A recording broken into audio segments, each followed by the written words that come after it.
Okay, you ready? Call to order the special council meeting. Motion to approve the agenda. We have correspondence moved by Councillor Little, seconded by Councillor Kahakawilla. Discussion. Those in favor? Opposed? Carried. Public participation to the special council meeting. And if anybody has any doubts that Councillor Epp is malingering, you can hear that she's she's not. Hi, Jay Shukin, 5340 Levon Road, and I wanted to address the two development variance permits before you tonight. And just reading through them, they could not be different. And that difference raises for me a number of questions. So with the Neeld Road DVP, to my mind, you have a solid proposal in terms of the staff report, sure, but also the information that's been provided by the owner. You have clear support by the adjoining neighbors as well. And you also have a very clear rationale for the variance in terms of placement, but also especially in terms of reduced environmental impact. So when I look at the other DVP on Metchosin Road, a number of questions come up because it's quite different because big thing with the Neeld Road DVP is it's before the fact. It's before the property has been built. Very different situation with the Metchosin Road DVP. This is after the fact. As I understand through the staff report, there's some circumstances which have brought the property owner here to get the DVP. And there is no sign of any neighbor support for the DVP. Now, and Councillor McKinnon asked for that at the last meeting, as I recall, and I don't know if there's been any input from the neighbors, but it is striking in terms of the contrast with the Neeld Road DVP. The one thing that this does for me is it does raise questions about the Metchosin Road permit application. The one thing too is just even a quick drive by, you notice that there is an asphalted driveway to the structure in question. And I wonder too if that asphalted driveway requires its own development permit variance or development variance permit. So I would just ask council, to me, there are a number of things still unresolved with the Metchosin Road development variance permit application, and I would just ask you to consider those tonight as well. So thank you so much. Thank you, Jay. Anyone else?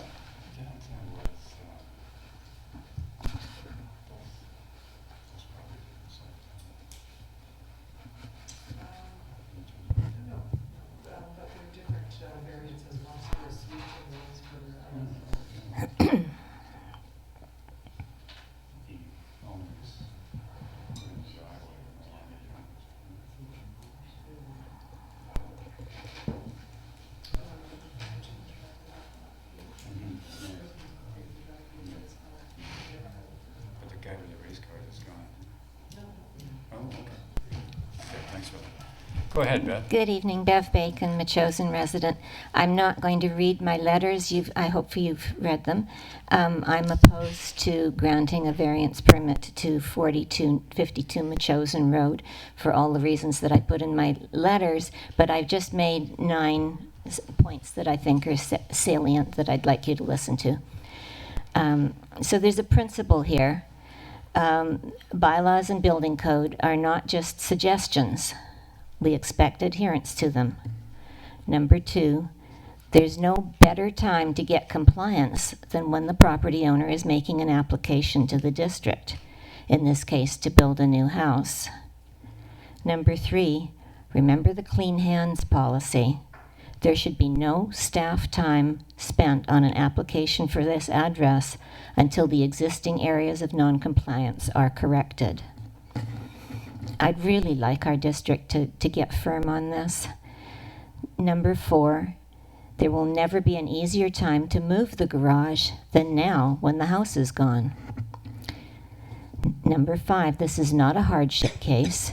Bringing the garage into compliance is the cost of doing business.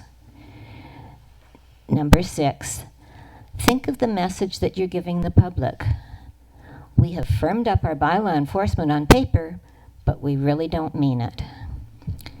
Number 7, think of the message you're giving to our new staff. Check with council before you enforce a bylaw, because sometimes we do and sometimes we don't. Number 8, this is very straightforward. The garage is in the wrong place. I understand the edge of the roof is 20 centimeters from the property line. Number 9, in reading the staff report, do I understand correctly that the garage was built without a building permit to begin with? What's the consequence for that? Thank you. Anyone else? Shelley? Shelley Donaldson, Chalister Court property owner. I just wanted to comment on the discussion that took place at the Parks meeting regarding the stairs at Weir's Beach. I appreciate that there was pros and cons shared at the table, and having been in that area frequently, because I go all through all our trails, it is, I'm very pleased to hear that it actually will have temporary closure and an assessment and a survey, I guess, a complete survey. Sounds like it's only partial at this point. A number of years ago, the scouting youth had gone in and had done some improvements, and over the years it has eroded. And when I had visited it recently, the rebar in every one of those stairs is exposed by at least 2 inches above the surface. So it's good that you're closing it now, and it does definitely need to be addressed. Whether it's completely closed or not, I don't know. I hope it does. I hope it is reopened at some point. It was a year ago that we put tens of thousands of dollars into the Sea Bluff Trail, which was closed for a year. I really hope that this council, before it leaves, and the new council have a better plan.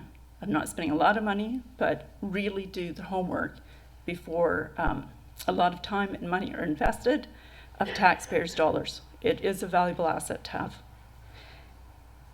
The second comment I wanted to bring forward was because a couple of members of the community have asked me the question, and I haven't taken the time to post anything about this on Facebook.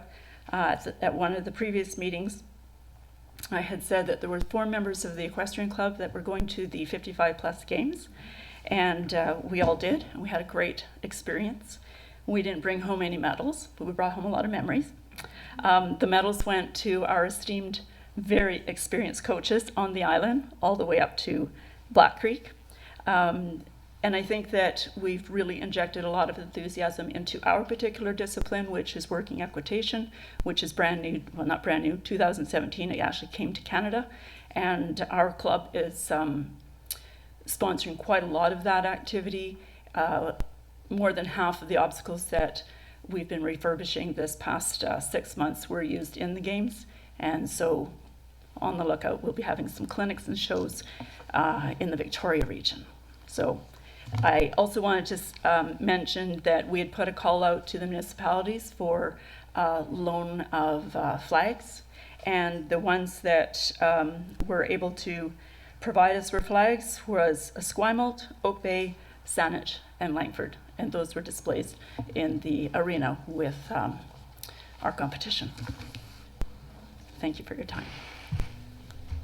Yeah, Shelley, Sue Lynn and I went and took a look at that at the stairs and saw the rebar, and yeah, it certainly would be a simple thing just to pound the rebar back down again. However, the real problem is the trespass, and that's what's going to, that's what is going to require a major rebuild of the whole thing. And the question will be, can the berm stand it without taking the trees down? So, Yeah, so I support the assessment process for sure. Thank you. Thank you. Anyone else to public participation? Yes. Eric White, 4290 Metchosin Road.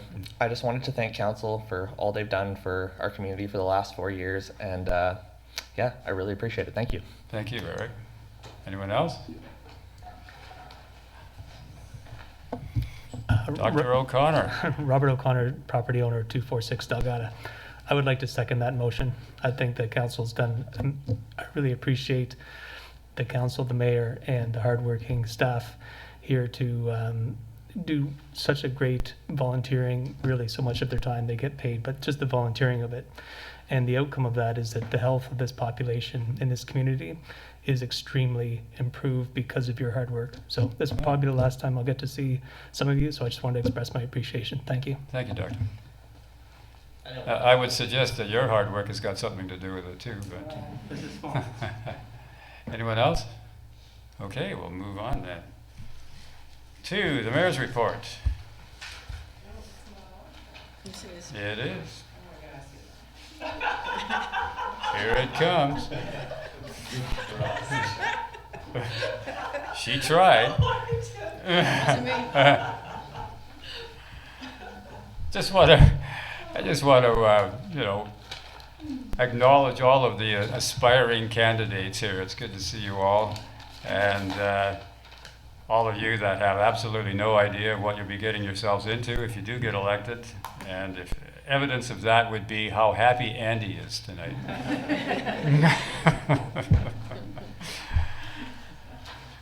And as to Nicole's question about the the Laban Road issue, Nicole, I can assure you that if things go your way, then your husband will be dealing with it. That was it. Yeah. That was it that I got shut down for, right? Okay, come on. And as for the UBCM, yeah, there's a number of us went to lots of meetings, did lots of stuff.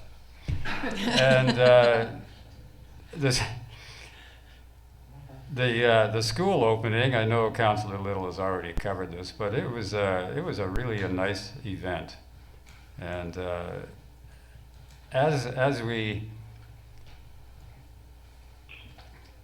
one of the things that I think really needs to be mentioned a lot, and that is the amount of work that Bob Bridges put into that.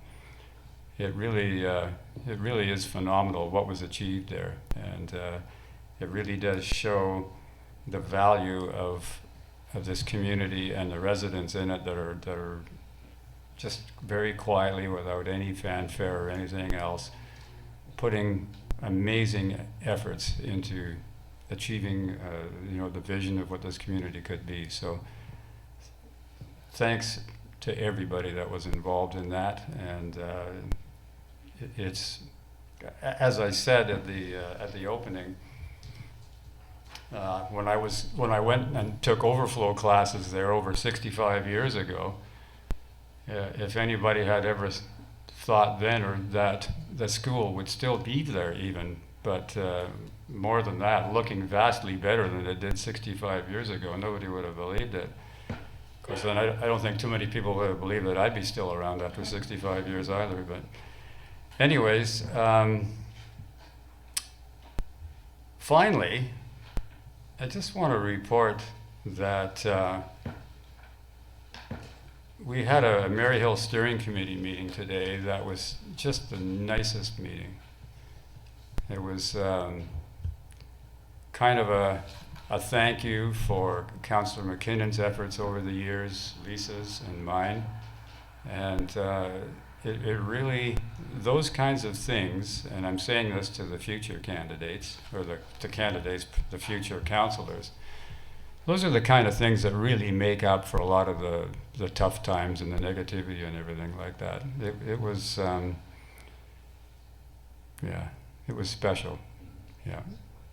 So I certainly hope the new councillors will get to experience the good things like we have on those kinds of committees. Anyway, so much for that. We go into the. I'd also like to acknowledge two of my sons at the very back there, and my son-in-law, and they're here to drag me out of this if I talk too long. So.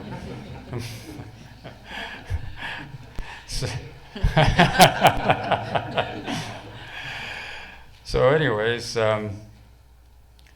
the first item of business is the request for development variance permit on Metchosin Road.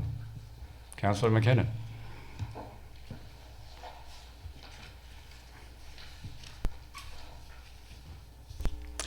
I remain concerned about this application. I appreciate from the memo that we've received that there is no immediate requirement for a neighbor survey for this kind of a variance permit application. During our site visit, I was reminded of the fact that the garage that we're talking about, that's too close to the property line, is used as a place to tune up and repair race cars. And one of the concerns about placement of these buildings, and one of the reasons that we asked for setbacks from property lines, had to do with noise. And so in this case, although there's not an absolute and immediate requirement under our policies to request input from neighbors, I think it's especially important that we seek input from the neighbors on this issue. And until we get that input, I'm not prepared to support this application. Councillor Kahakawala. Yeah, if I can. So I know that we did. You're right.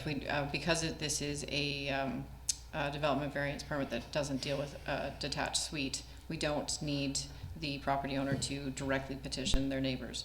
We did, after the last meeting, resend out the information to the direct neighbors. Correct? Yeah. And we still have received nothing from them. Okay. I'm not. I mean, Councillor McKinnon is correct. It's not an urgent situation to deal with. However, that particular building does need to be dealt with at some point, given the fact that it is obviously still being used. And regarding the clean hands policy, it was brought to staff's attention when the building permit was given for the house that they needed to bring that building into compliance. Hence the reason why the development variance permit. So if we keep delaying this, where does that leave the property owner? In non-compliance. Okay, and the consequences of that is?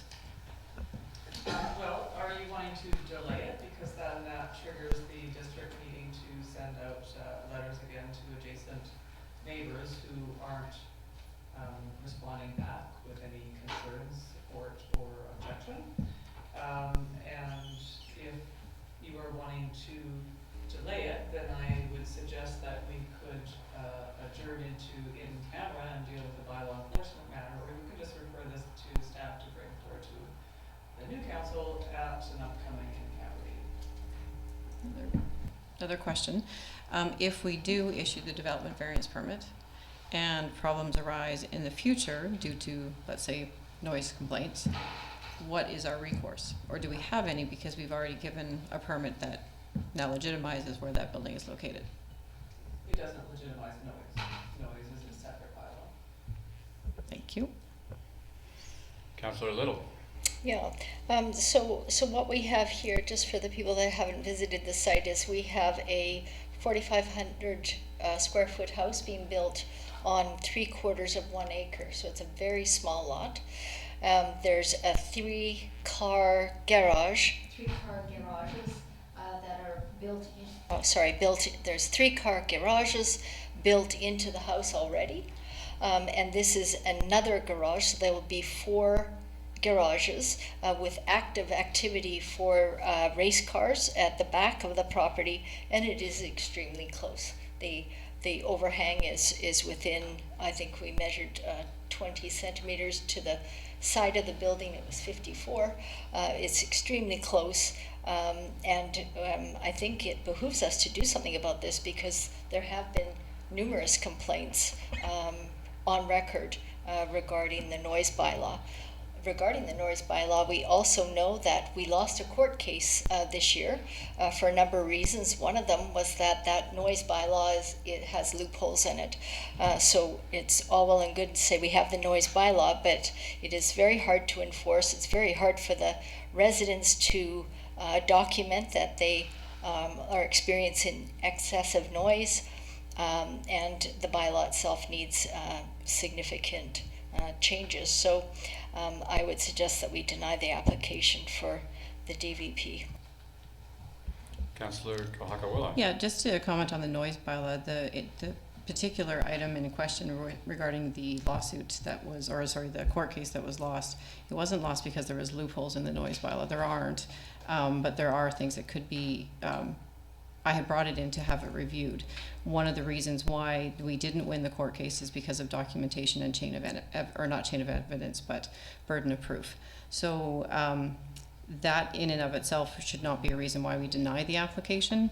If we're going to deny the application or refer it back to staff, it should be on the merits of the actual application, which is where the building is located. Well, I'm going to weigh in on this too. We're talking about a building that was built where it was, I think it was 25 years ago or something like that, with the blessing of the previous neighbor. So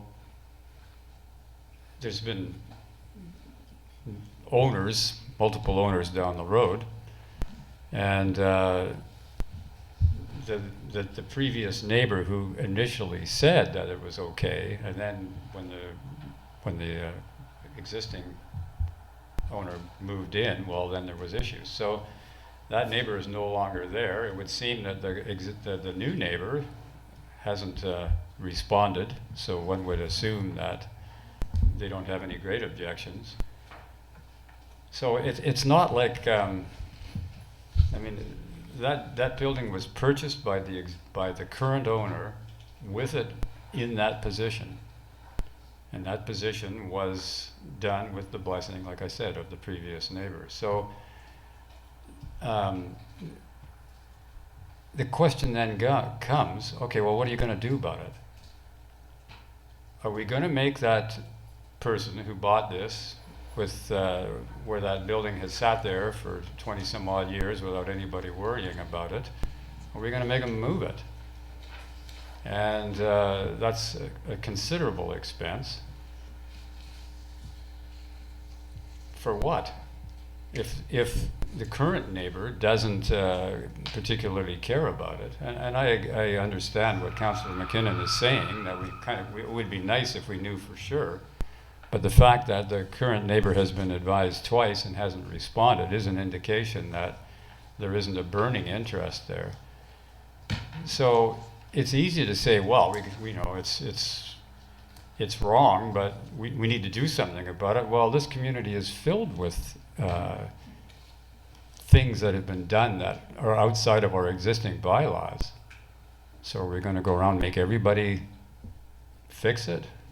No, I don't think so. I just, it seems to me that if nobody really cares about this, then you should just leave it alone, rather than force somebody to go to considerable expense and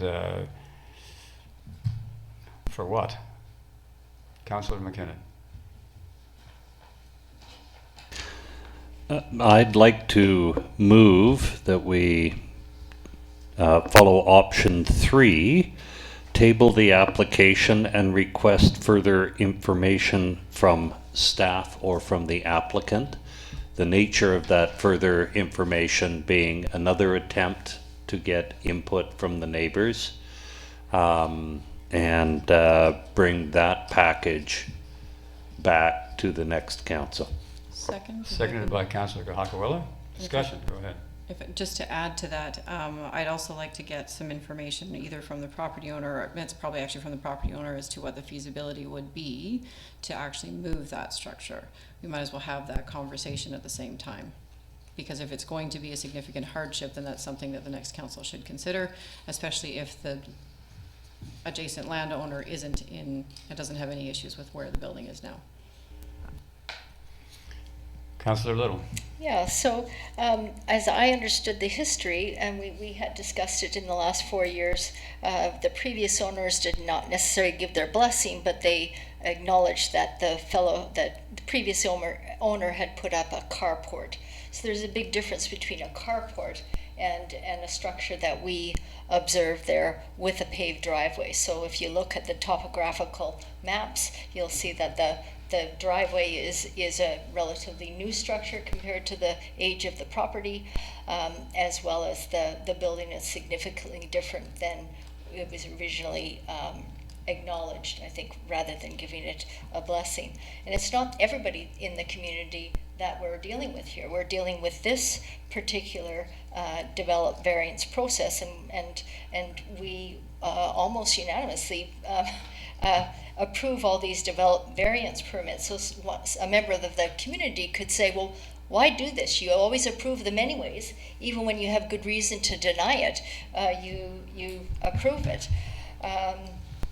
I just think, why have bylaws if you're not going to enforce them? And it's not everybody. We're not going around the community. And I also don't think it's fair to ask new owners who want to get along with their new neighbors and promote community spirit, and they don't want any trouble. I don't think we should have the onus on them to say, oh yeah, in the future I probably won't have problems with the noise. I don't think that's fair. So I'd support second the option 3. The something that the new council is going to have to come to grips with is, what is our purpose here? Is our purpose to rigidly enforce bylaws? If that's the case, we don't even need to be here. Staff handles it. If our purpose here is to find solutions that don't harm people unduly, then that takes a lot more work. And that's what makes a good counselor, is somebody that will look and not just take the black and white solutions, but will put in the extra effort and the time that it takes to find solutions that suit all parties to to whatever extent you can, and not unduly harm people, like I said. The fact that it's got a paved driveway has no consideration in this whatsoever, other than the fact if you make them move it, then the driveway won't be aligned. So there's another additional cost. So, I support Councillor McKinnon's motion as anyone who is leaving this business and leaving it up to somebody else to make the hard decisions would. So I congratulate you on that, Councillor McKinnon. But when it comes to it, with the new council, and we've got candidates sitting here that are going to be sitting on the new council, our job is not just to do the black and white stuff. Our job is to deal with the gray areas, and have some compassion for the people that we are making edicts over. So that's a little bit of a parting appeal here. Go ahead. Yeah, and because we're going to be dealing with this with the next item as well, but variance permits are a tool given to us by the province that allows us to evaluate individual applications that come forward that may not comply with our bylaws. And these are people who are attempting to come into compliance, which is generally the reason why, well, it's not generally the reason why, but it's one of the reasons why when we look at these, a fair amount of them do go through, because it is something that you take a look at what your bylaw is, and you take a look at the situation, and does it require to have a change or an adjustment or a consideration. And so that's the reason why this is in front of us. They're trying to get into compliance. Perhaps I should have done this earlier, but it is what it is. It's where it is now. And with the next application, again, we're going to see a situation where we have a bylaw in place that for this particular landowner doesn't make sense for them to be able to build their legal detached secondary suite. So the variance process is designed to allow us to be flexible when it makes sense to do so. So just as a note, per Mayor Ranz's comments, it's one of those things that you will learn sitting at this table, that it's part of the process. That's right. Thank you for that, Councillor Kahagawilla. every decision that I've heard made with regards to granting a variance was done with a whole lot of thought and in the context of what you and I have just described. Anyway, any further discussion on Councillor McKinnon's motion? We all understand the motion. It's to refer. Okay. I'll call the question. Those in favor? Opposed? Carried. Now we go to developments permit on Neil Road. Councillor Kahakawila. I move that we issue development variance permit number 2205. Seconded by Councillor McKinnon. Discussion. Councillor Little. Yeah, so this is a totally different case. They're asking for permission before they build it, absolutely, and they were suggesting creative options, which I liked. We attended the site visit, Councillor Epp, McKinnon, Kahakawila, and myself, and we were able to see for ourselves, and I think that should be mandatory for all of these development variance permits, because it really did highlight that if we asked them to do what was in the permit, what they were supposed to do, it would mean cutting down some arbutus trees. It just wasn't very practical. We had a discussion there with the landowner, and they could give us her reasons, and it was very worthwhile. So this is a totally different case, and with creative options, and I'll support this. Nothing further. Okay. We have a motion? I made the motion, Councillor Yeah, McKinnon right, seconded it. If there's no further discussion, those in favor? Opposed? Carried. Thank you.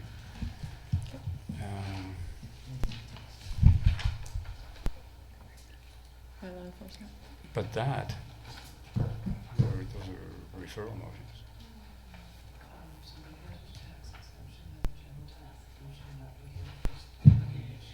Oh, we didn't have those.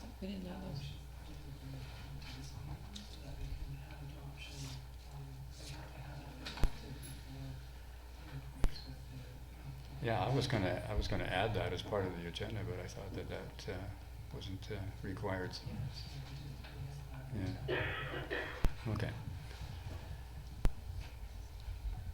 Do you want to? Was that a cough of approval, Councillor Epp?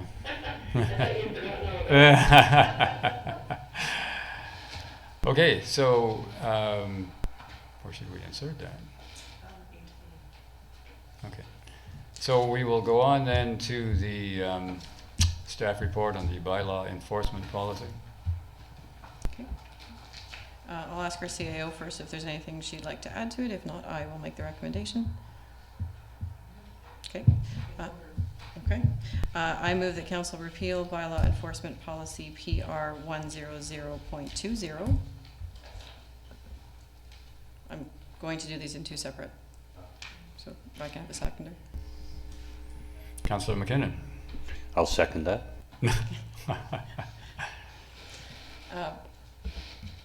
Well, actually, question though, should I do them together, or because in the event that we don't adopt? I was just thinking that. Wait a minute. You want to do them in tandem. Okay. Because there would be a risk if you Decide not to. approved this and then you didn't decide to go forward with that. Okay. You would have no enforcement policy guiding staff. Oh, no, that would be wrong. Okay, so I hold that thought, Councillor McKinnon, that we repeal bylaw enforcement policy PR 100.20 and adopt bylaw enforcement policy PR 100.21. Councillor McKinnon. And I'll second that. Any discussion? Call the question. No? Yeah, go ahead. I just want to give a shout out to the APRM for their assistance with putting this bylaw policy together, or helping us do it, and also to staff, and in particular to our CAO for the work that she did on correlating all of our comments, the APRM's comments, the public comments, and going through the workshops and making sure that we had all of the items capsulized. This policy, the new policy, does allow for greater protections for the environment, as well as it does do a slight shift in the fact where it says district staff while on district business, if they notice that there is a possible bylaw infraction that could cause harm to a person's imminent health, safety, and to the environment, or liability concern, will then move it forward without it being a complaint-driven process. So this brings us I hope, a little closer to the public understanding and council's role in dealing with bylaw enforcement matters, and strengthens what it is that we're doing here. So thank you again to council, to mayor, to our CAO, and the public and APRM for their support in finally getting this to this point. Anyone? Yeah, well, thank you for that, Councillor Kalhakawilla. You were, yeah, that was very well said.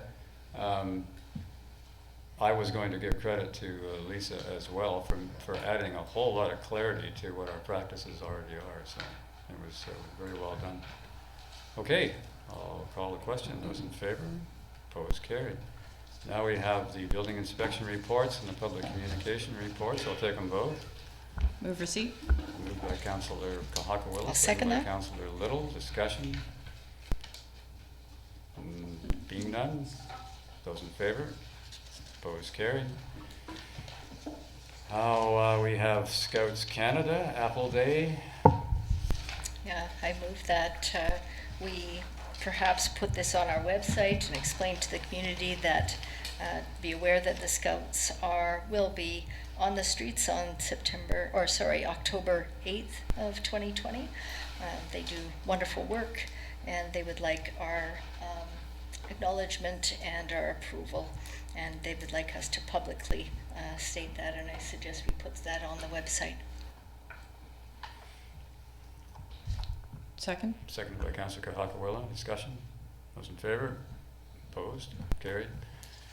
And we have two items that should have been included and weren't. I wasn't totally cognizant of, and I thought that they didn't need to be, but apparently they do, and that is by the bylaw heritage tax exemption. First, second, third. Yeah, Councillor McKinnon. So I'll move that council give first, second, and third reading to Heritage Tax Exemption Bylaw 2022, number 680. Second. Seconded by Councillor Kalhakawilla. Discussion. Unfortunately, I'm going to make it be done individually first. Right. Yep. Yep. I'll move that council give first reading to Heritage Tax Exemption Bylaw 2022, number 680. Second. Seconded by Councillor Second on the Kalhakawilla. first. And yeah, and I'll take the cough as a vote in affirmation. Those in favor? Opposed? Carried. Second reading. I'll move that council give second reading to the Heritage Tax Exemption Bylaw 2022, number 680. Seconded by Councillor Little. Discussion. Those in favor? Opposed? Carried. And I'll move that council give third reading to the Heritage Tax Exemption Bylaw 2022, number 680. Councillor Epp, would you like to second that? Sure. Yeah. Seconded by Councillor Epp. Discussion. Those in favor? Opposed? Carried. Now we go to the general tax exemption bylaw. I'll move that council give first reading to the General Tax Exemption Bylaw 2022, number 681. Second. Seconded by Councillor Kalhakawilla. Discussion. Those in favor? Opposed? Carried. I'll move that council give second reading to the General Tax Exemption Bylaw 2022, number 681. I'll second that. Seconded by Councillor Little. Discussion. Those in favor? So excited. Opposed? Carried. And I'll move that council give third reading to the General Tax Exemption Bylaw 2022, number 681. Seconded by Councillor Epp. Yes. Yes. Call the question. Those in favor? Opposed? Carried. And that ends the business. Yeah. So at the CRD, they have changed the procedures by law so that you could do first and second in one go. And you can do first, second, third, and fourth in the same day. Now, I wouldn't want to see us to go there. I think that's bad policy, but that's what they do anyways to speed things up. So all you candidates out there, forget that I said that. And before we adjourn, I'd just like to wish all of you candidates good luck, and that may mean that you lose. So with that, I'll take a motion to adjourn. So moved. And moved by I'll Councillor second that. Kalhakawilla, seconded by Councillor McKinnon. Discussion. Those in favor? Opposed? Carried. Thanks everyone for coming.